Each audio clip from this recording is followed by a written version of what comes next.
Shalom, Kristu Yesu akuzwe. Turi kuwa kane mutagatifu tariki ya 14 kwezi kwa kane 2022. Kuri uyu munsi wa kane mutagatifu hari ibintu bibiri bikomeye Yesu yakoze bitazibagirana. Icya mbere yaremye isakramentu ry'ubusaserdoti. Nifurije abasaserdoti bose umunsi mwiza. Nyagasani wabatoye abaherekeze mu rugendo rwabo, kandi natwe tubabe hafi, tubarinde gucumura, tubarinde kubatera amabuye, kandi tubasabire. Nicyo cyonyine Imana dusaba, no kubasabira kubera umurimo mutagatifu yabashinze. Uyu munsi kandi Yesu Kristo yaremye isakramentu mutagatifu ry'Ukaristiya. Ukaristiya nge nyifata nk'igitangaza gihoraho buri munsi Yesu akora muri kiliziya ye, buri munsi Yesu akora mu mutima wacu. Mwigeze mubona iyindi Mana igendana n'abayo igatura mu bayo rwagati muri bo? Nyagasani Yesu warakoze kubana natwe, twiboneye inshuro nyinshi ibitangaza wakoze igihe twagushengereye cyangwa igihe twabonye abandi bagushengereye.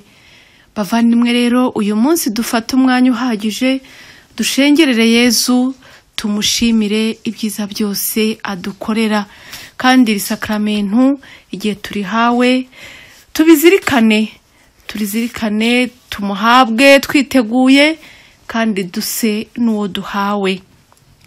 Turazirikana rero amasomo matagatifu ari busomwe nimugoroba, twibuka nyine isangira rya nyuma rya Nyagasani. Turazirikana kandi n'abatagatifu Lidivina na Maximi, abizihiza bazina babo, mbifurije umunsi mwiza. Isomo rya mbere turarisanga mu gitabo cy'Umukamisiri umutwe wa 12 murongo wa mbere kugeza kwa 8 n'umurongo wa 11 kugeza ku 14. Muri iyo minsi Uhoraho abwira Musa na Aroni bari mu gihugu cya Misiri ati, uku kwezi kuzababere intangiriro y'amezi, kuzaba kwa mbere mu mezi y'umwaka wanyu. Nimubwire imbaga yose y'Abayisiraheli muti, ku munsi wa 10 w'uku kwezi muzafata itungo muri buri muryango, itungo muri buri rugo. Niba urugo rurimo abantu bake, kuri iryo tungo bazarifatanye n'umuturanyi ubari hafi cyane, baringanize n'umubare w'abantu. Muzahitemo iryo tungo mukurikije icyo buri muntu ashobora kurya. Iryo tungo rizabe ridafite inenge, kandi ari isekurume imaze umwaka umwe. Muzaritoranye mu bana b'intama cyangwa mu bana b'ihene. Muzarigumane kugeza ku munsi wa 14 w'ukwezi, maze ikoraniro ryose ry'imbaga y'Abayisiraheli bazaribage mu mugoroba w'akabwibwi. Bazende ku maraso y'iryo tungo bayasige ku nkomanizo z'imiryango no ku mitambiko y'inzugi z'amazu bazaririramo.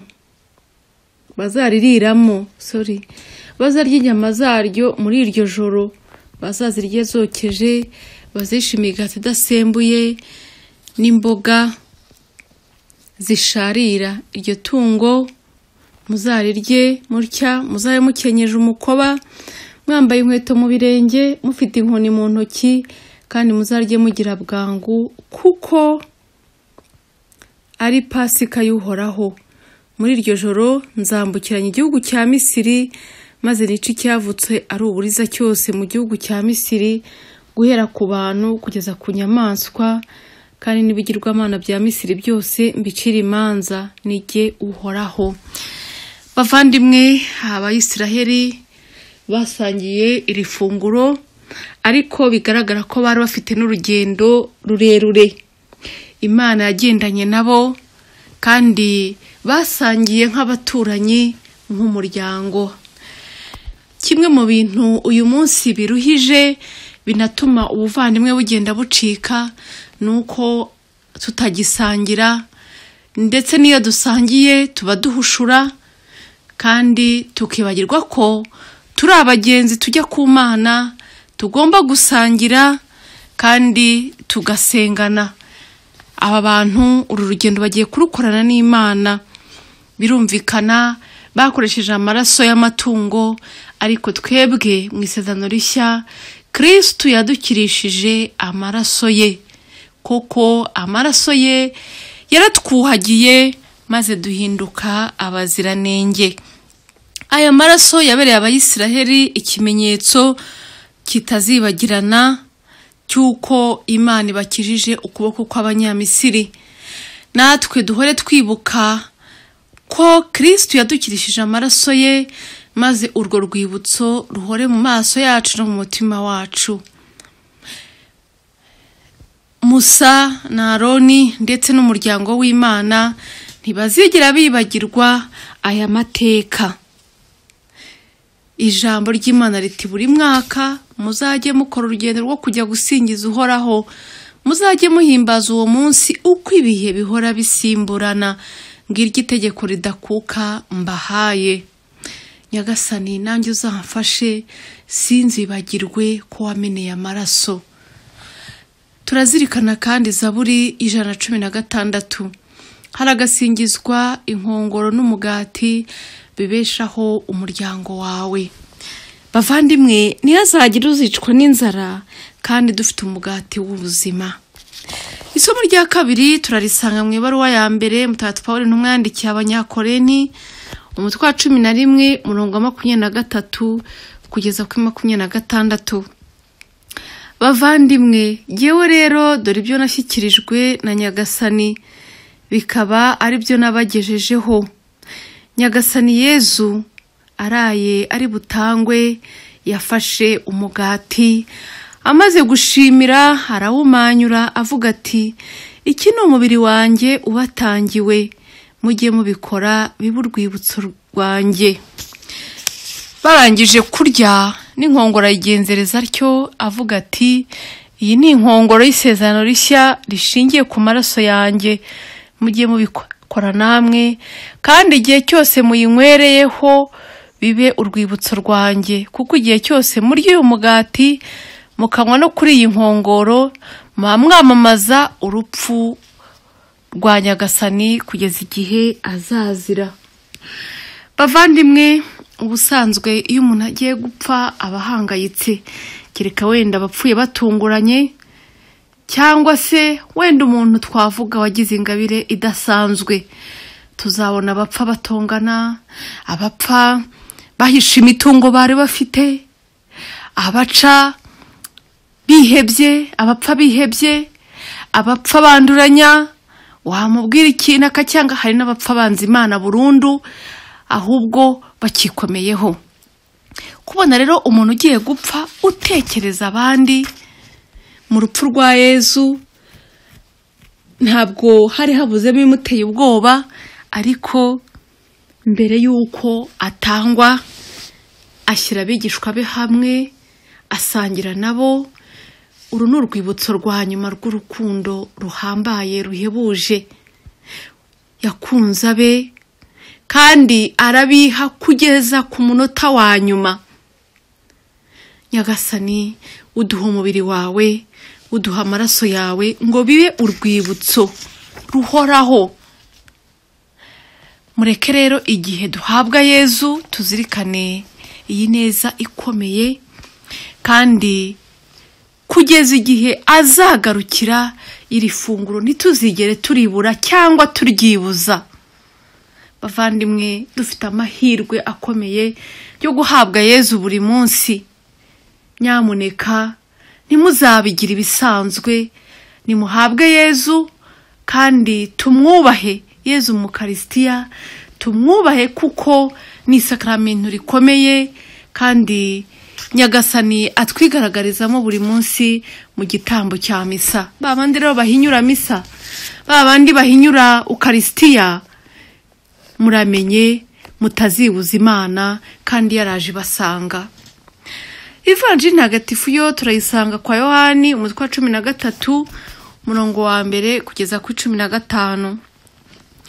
Mbere y'umunsi mukuru wa Pasika, Yezu amenya ko igihe cye cyageze cyo kuva muri iyi si agasanga se. Uko yagakunze ayo bari munsi, abakunda byimazeyo. Imbere n'inyuma ntacyo Yezu yasigaranye atagihaye umuntu. Yadukunze byimazeyo, kandi uru rukundo ntiruzigera rusaza, ntiruzigera ruvaho, ntiruzigera rugabanyuka na rimwe. Nuko nimugoroba igihe bafunguraga, Sekibi akaba yashyize mu mutima wa Yuda mwene Simoni Isikariyoti igitekerezo cyo kumugambanira. Yezu azirikanye ko se yamweguriye byose, ko yaturutse ku Mana kandi akaba ari yasanga, niko guhaguruka ava ku meza, yikuramo umwitero we, afata igitambaro aragikindikiza. Nuko asuka amazi ku ibesani, atangira koza ibirenge by'abigishwa be, akajya bihanaguza igitambaro yari akindikije.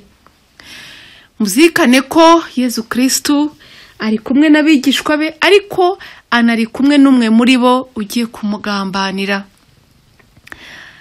Iyo Yezu aba twebwe, yari gucyurira ababigishwa be akavuga ati ibyanyu nabimenye, ariko siko yabigenje.